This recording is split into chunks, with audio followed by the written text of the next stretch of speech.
Hey, everybody. My name is Caleb Ward. I'm the program manager for Late Night. I am here with Alex Boudinot, creator, writer, producer, director, and voice actor. RC Nelson, lead animator, director, voice actor. Nicholas Knehans, animator. And Brian Shellick / Cricket Cornelius, voice actor. Hey, guys. It's good to have you all here. What's up? What's up? All 15 of you with all 4,000 of your different names. Exactly. Alex, I want to start off with you. Being the creator, I want to talk a little bit about sort of where the impetus for this show came from, where the idea was, and just kind of take me out from the origin of where this came from. For sure. Yeah. So me and most of the team here, we live in Missouri, in a small town outside of St. Louis, and there's not many folks out here that are really in the entertainment business, the film industry. That's not what I've heard. I've heard there's like a secret industry out there. You guys have been running for years. That's why you're so successful all the time. Compared to LA, it's, in the coast, there's not much of that. So I remember my father actually had a friend, and he wrote a script. I remember him telling me that. I remember thinking, like, he wrote a script, like, who's writing scripts out here? Like, just, on their time off, And I remember just being like, really just like, that is awesome. Like, why have I not written a script? Like, I should be doing this. And how do you know if you're good at it, if you haven't tried it? So decided one night, I wanted to challenge myself, was looking for a creative outlet, and just started writing. And I kind of felt like I wouldn't do too well with nonfiction, but with fiction, I kind of feel like it's almost like writing with cheat codes. You have more ingredients you're cooking with. And I didn't really know, where it would go. But I ended up finishing it and showing it to Crick and a couple of the other guys, and just getting their feedback on it. And they were all like, man, this is genuinely funny. And, at that point I was like, I want to move on this and see where it can go, and decided to seek out an animator. And that's whenever I happened to run into RC, and, we kind of filled him in and pitched the idea to him and let him read it and everything. And here we are today. So it's pretty cool. How long have you guys been working on this? Yeah, so we've been doing this it's been about 3 years. It's been quite a good amount of time. RC's been when we started, actually, we didn't really have a timeline. None of us had ever done this before. Mm-hmm. We're like, let's just take our time and do it right. And this isn't this was a career for RC. He was bobbling a number of other gigs and jobs and such. So there wasn't really a rush on it, and we were happy with the way it turned out, though. So RC and Nick, being the animators on the show, this has a very specific style to it. Can you talk a little bit about why you guys decided to go with sort of this version of 3D animation, and what that brought to the story itself? Sure. We were just kind of kicking around a few ideas when we met with these guys. It was, I'm juggling other projects. I'm more of a character-based designer and animator, and around that time, me and Nick started working together, and he was kind of doing some production, and we were just building a team together. And he primarily did a lot of the backgrounds, and it's actually, there's a little piece of 3D in it, but most of it is all just camera work inside of After Effects. And so we started working with like designing characters, just on pencil and paper, and they brought a couple sketches from, just kicking around some ideas, and we just kind of took it one character at a time. And I think there's like 7, if you count the cat, maybe there's 9 characters.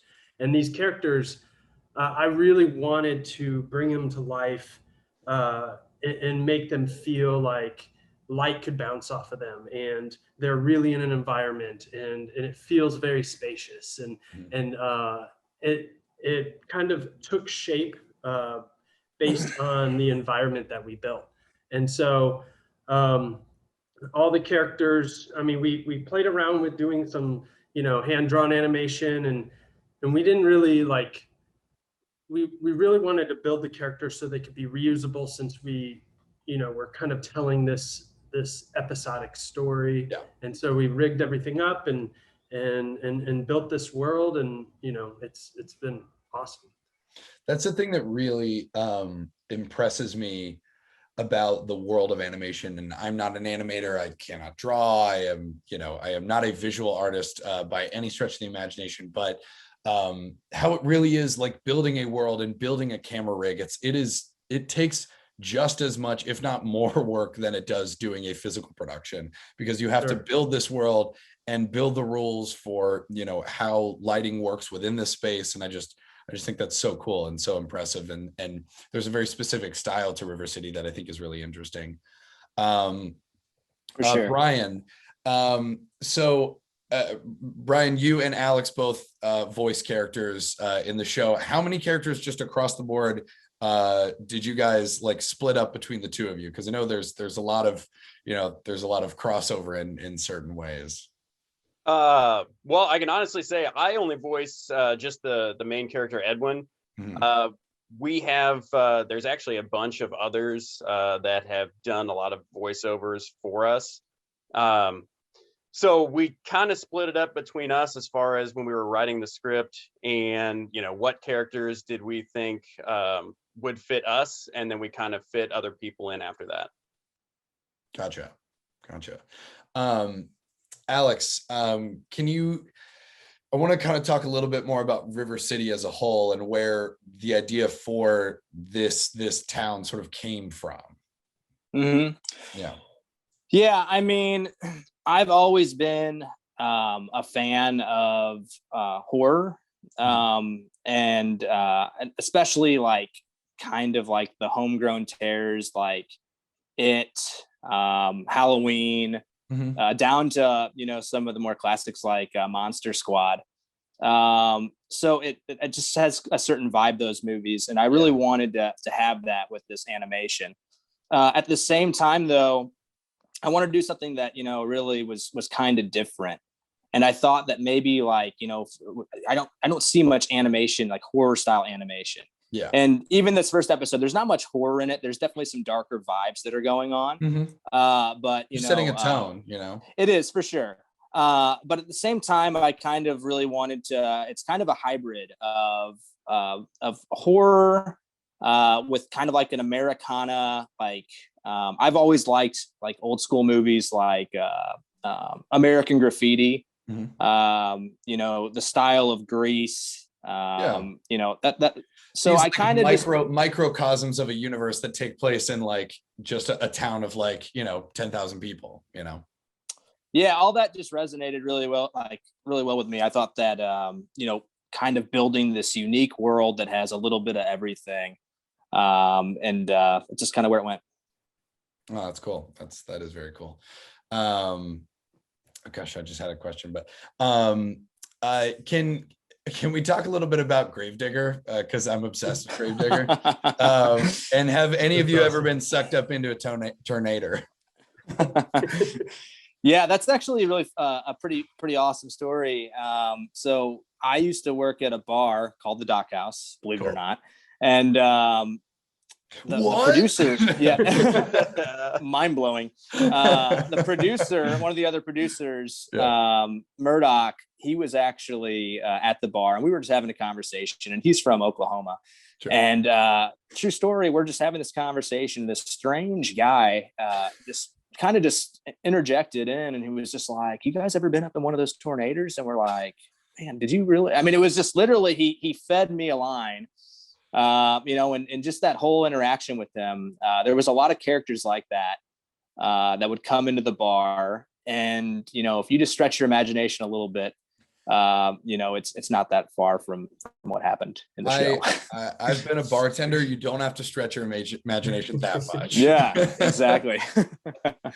Oh man, for sure. Well, so tell me a little bit about sort of, and this I guess is kind of the question for the group as a whole, or Alex, or maybe maybe RC, sort of where is River City going from here? What are you guys doing? Are you working on more episodes? What does the future of River City look like for you guys? You want to start, RC?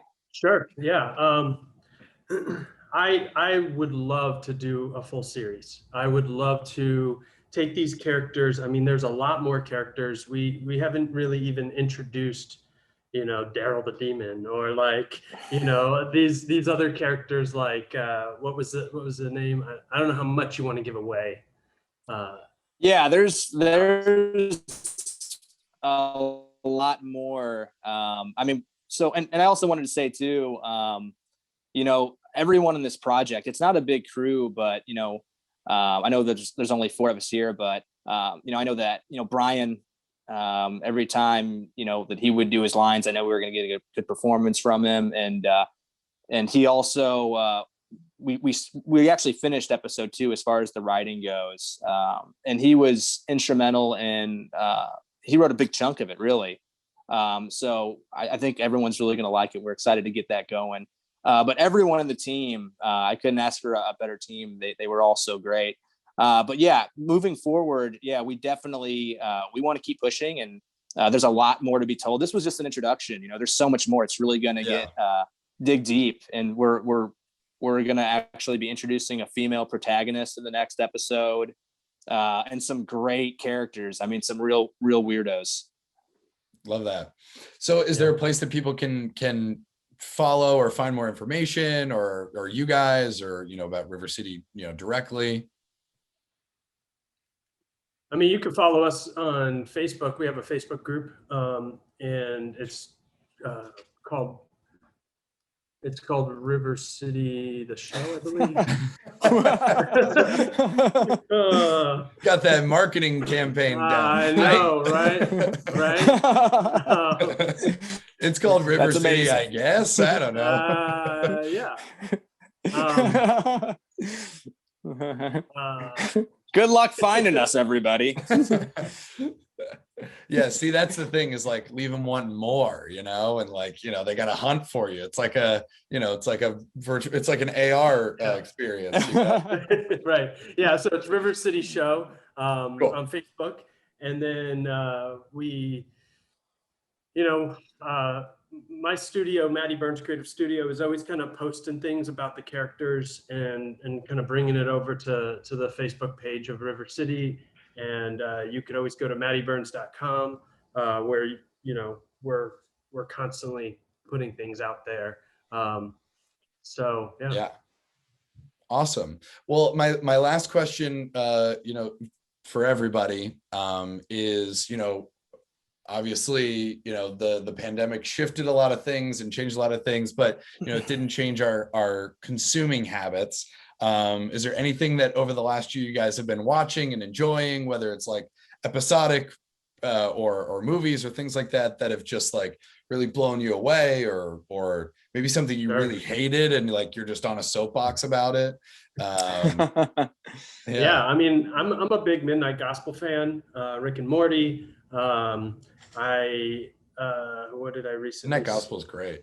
Oh, it's so good. Yeah. And that totally influences us, as far as, dream sequences go, kind of building this world, and not only kind of doing the character development, but, we have a city that we've only shown a couple buildings, but really there's this whole town, and, that we're excited to show, and the other characters. Awesome. Nick, what about you? What have you been watching over the last year? I just finished Invincible by Robert Kirkman. Nice. The superhero fighting, very gory and stuff. So that was pretty cool. But other than that, I've been going back to old Cartoon Network shows, because there's a lot of shows that I missed when I was growing up. So I've been doing that, like looking at how characters are animated and stuff, trying to learn from that. Awesome. Brian, what about you? Well, for me, since being a teacher, I'm out for the summer. It always seems like I end up going back to bluegrass. So I always tend to go back, and at least these last couple of weeks, I've been going back and watching the Squidbillies on Adult Swim. Great. One of my favorite ones, and always gets me inspired. It's just, for me, it's great because doing voiceovers, I did acting in school all the time. I was in some shows. But voice acting is like completely different. You have to do everything kind of over the top because, nobody's actually seeing what you're doing. So you kind of have to do that voiceover with, that character in your mind. Nobody can actually see what you're doing. So you have to go above and over the top. And I don't know, I always found with Squidbillies, seeing those characters go above and over the top. I mean, one of my favorite things to see. So I've been back watching that. Awesome. And Alex, what about you? Yeah. Well, recently, if you guys are looking for something really good to watch, Mayor of Easttown on HBO is awesome. If you're into like that True Detective, like, if you were a fan of like True Detective season 1, it's just really, really good. Kate Winslet's badass in that.